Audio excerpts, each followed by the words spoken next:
Human body एक complex और fascinating machine है। यहीं से सेंट्रल नर्वस सिस्टम या सीएनएस का काम शुरू होता है। सीएनएस हमारे शरीर का कमांड सेंटर है, जो इंफॉर्मेशन रिसीव करता है, प्रोसेस करता है और ट्रांसमिट करता है। सीएनएस को ऐसे समझो जैसे बॉडी का इंटरनल इंटरनेट है, जहां इलेक्ट्रिकल और केमिकल सिग्नल्स आते जाते रहते हैं। ये सिग्नल्स हमारे सेंसेस से ब्रेन तक मैसेजेस ले जाते हैं और ब्रेन से बॉडी के अलग अलग पार्ट्स तक इंस्ट्रक्शंस पहुंचाते हैं। सेंट्रल नर्वस सिस्टम के दो मेन पार्ट्स होते हैं, ब्रेन और स्पाइनल कॉर्ड। ब्रेन, जो हमारे स्कल के अंदर होता है, सेंट्रल प्रोसेसिंग यूनिट का काम करता है, जो सेंसरी इंफॉर्मेशन को समझता है और हमारे एक्शंस को कोऑर्डिनेट करता है। ब्रेन स्टेम से निकलकर स्पाइनल कॉर्ड ब्रेन और बॉडी के बीच कम्युनिकेशन का मेन रास्ता बनता है। ह्यूमन ब्रेन एक बहुत ही कॉम्प्लेक्स ऑर्गन है, जिसकी तुलना अक्सर एक पावरफुल कंप्यूटर से की जाती है। हालांकि ब्रेन की क्षमताएं किसी भी मैन मेड मशीन से कहीं ज्यादा होती हैं। यह हमारे विचारों, भावनाओं, यादों और चेतना का स्रोत है। ब्रेन का एक प्राइमरी फंक्शन कॉग्निशन है, जिसमें थिंकिंग, लर्निंग, प्रॉब्लम सॉल्विंग और डिसीजन मेकिंग शामिल है। मेमोरी भी ब्रेन का एक क्रूशल फंक्शन है, जो हमारे जीवन भर की बहुत सारी इंफॉर्मेशन स्टोर करके रखता है। ये स्टोर्ड इंफॉर्मेशन हमारी पर्सनालिटी को आकार देती है, हमारे एक्शंस को गाइड करती है और हमें दुनिया को नेविगेट करने में मदद करती है। Brain breathing, heart rate, digestion और टेम्परेचर रेगुलेशन जैसे एसेंशियल बॉडीली फंक्शंस को भी कंट्रोल करता है।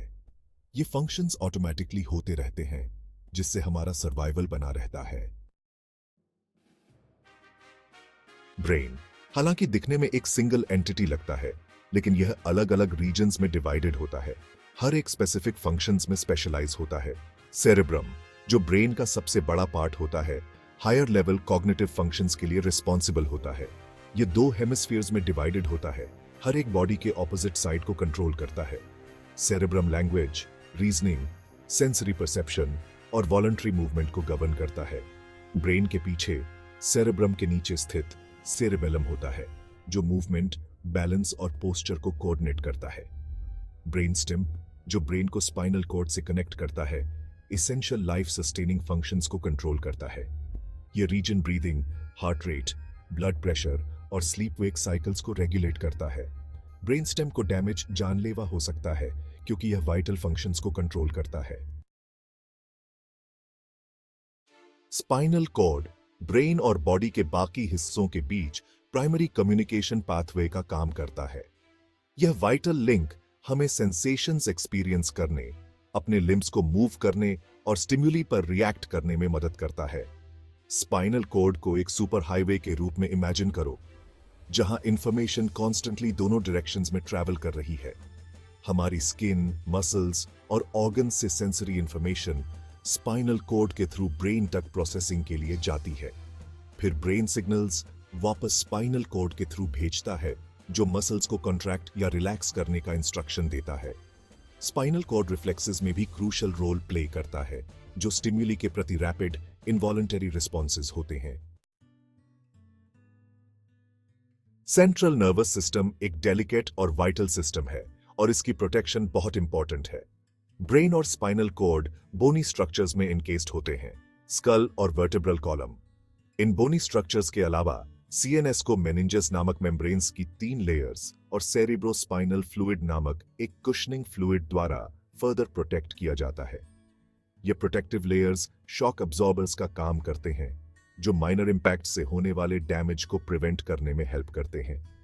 नर्वस सिस्टम को प्रोटेक्ट करने के लिए हेल्थी लाइफस्टाइल मेंटेन करना बहुत जरूरी है। बैलेंस्ड डाइट लेना, रेगुलर एक्सरसाइज करना और एडिक्वेट स्लीप लेना ब्रेन हेल्थ के लिए एसेंशियल है। स्मोकिंग से बचना और अल्कोहल कंजम्पशन को लिमिट करना ब्रेन सेल्स को डैमेज से प्रिवेंट करने और न्यूरोलॉजिकल डिसऑर्डर्स के रिस्क को कम करने में हेल्प कर सकता है। जैसे हम अपनी फिजिकल हेल्थ का ध्यान रखते हैं, वैसे ही अपने ब्रेन हेल्थ को प्रायोरिटाइज करना भी जरूरी है। एक हेल्थी ब्रेन का मतलब है शार्पर माइंड, बेहतर इमोशनल वेलबीइंग और न्यूरोलॉजिकल प्रॉब्लम्स का कम रिस्क। मेंटली स्टिमुलेटिंग एक्टिविटीज में एंगेज होना, जैसे रीडिंग, पजल्स या कोई नई लैंग्वेज सीखना, ब्रेन को शार्प रखने में हेल्प कर सकता है। सोशल इंटरैक्शन इमोशनल सपोर्ट और कॉग्निटिव स्टिमुलेशन प्रोवाइड करता है। मेडिटेशन या नेचर में टाइम स्पेंड करके स्ट्रेस को मैनेज करना ब्रेन को क्रॉनिक स्ट्रेस के हार्मफुल इफेक्ट्स से प्रोटेक्ट कर सकता है।